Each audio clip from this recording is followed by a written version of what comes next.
Assalamualaikum warahmatullahi wabarakatuh. Salam guru penggerak. Perkenalkan, nama saya Puji Astuti SPDSD, calon guru penggerak angkatan 10 Kabupaten Cilacap, SD Negeri Penyarang 1 Sidareja. Pada kesempatan kali ini saya akan menyampaikan aksi nyata modul 1.1 dengan tema penerapan filosofi Ki Hajar Dewantoro. Sebelum mengikuti calon guru penggerak, pertama pembelajaran yang sebelumnya saya lakukan lebih berpusat pada guru. Murid hanya duduk, diam, dan mendengarkan apa yang disampaikan oleh guru. Kedua, pembelajaran mengutamakan kognitif dan psikomotorik saja, kurang memperhatikan karakteristik dan potensi murid. Ketiga, pembelajaran tidak menarik, murid merasa jenuh dan bosan, tidak ada semangat untuk belajar di kelas. Dalam kegiatan CGP ini, saya banyak belajar tentang pemikiran Ki Hajar Dewantoro. Hal ini berdampak positif terhadap pembelajaran yang kini saya lakukan. Ada 3 pokok dasar pemikiran Ki Hajar Dewantoro dalam pendidikan. 1.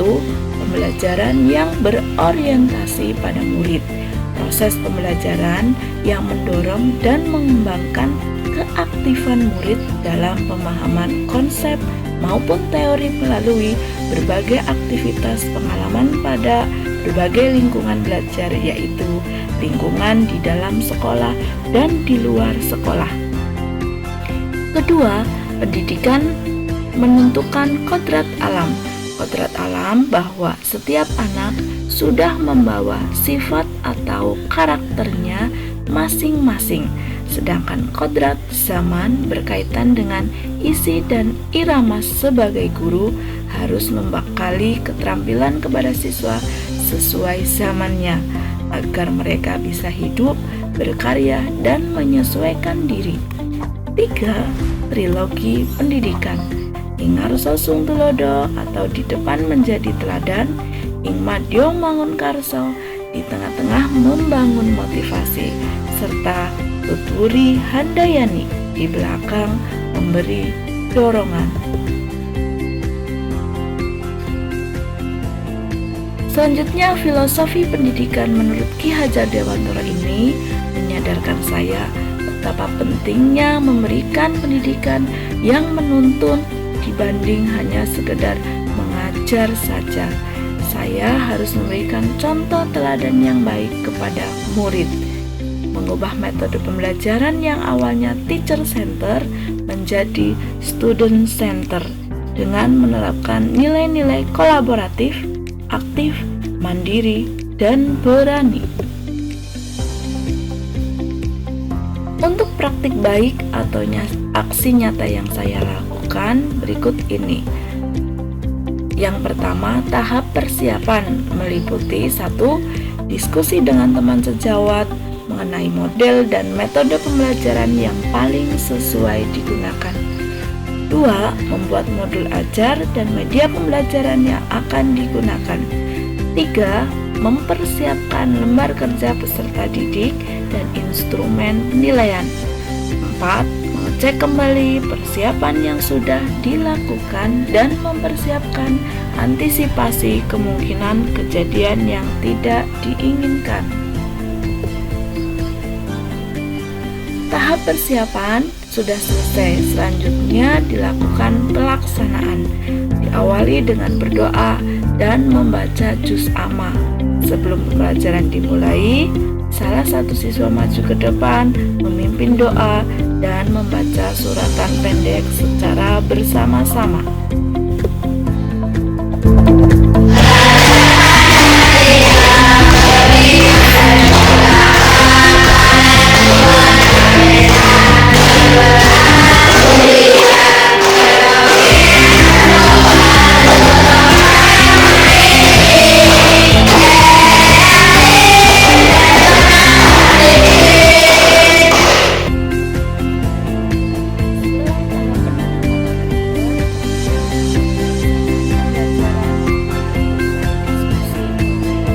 Sebagai guru, saya menuntun dan membimbing siswa saya dalam melaksanakan diskusi.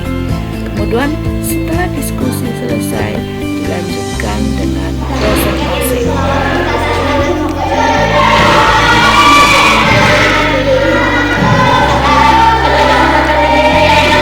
Berikut ini presentasi tentang pembuatan naskah dalam bahasa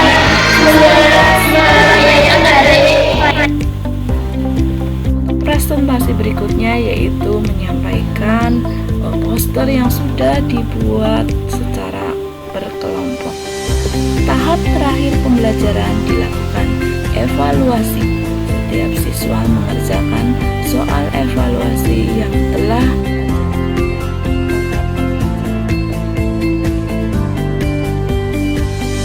tutup dengan ice breaking dan berdoa.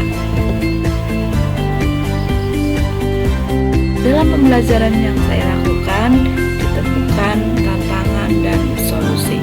Tantangan yang ada yaitu masih ada beberapa murid yang tidak mau bekerja sama dengan temannya, hanya diam saja atau mengandalkan teman yang lain.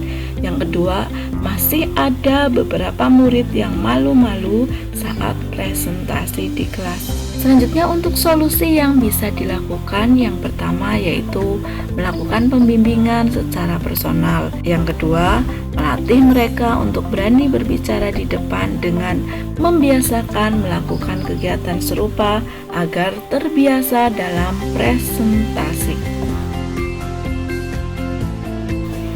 Setelah saya melakukan pembelajaran, saya meminta testimoni yang dilakukan oleh guru ketika saya mengajar. Berikut ini testimoni dari Ibu Esi Sukaesi, SPD, SD. Beliau mengatakan bahwa pembelajaran yang disampaikan Bu Tuti sudah berpusat pada murid, sehingga murid-murid menjadi lebih memahami dan bahagia. Selanjutnya, untuk observer yang kedua yaitu Bu Par Siti Asih, SPD. Beliau menyampaikan testimoni bahwa ternyata anak lebih bahagia ketika dijadikan pusat pembelajaran. Terima kasih atas pencerahannya Bu Tuti.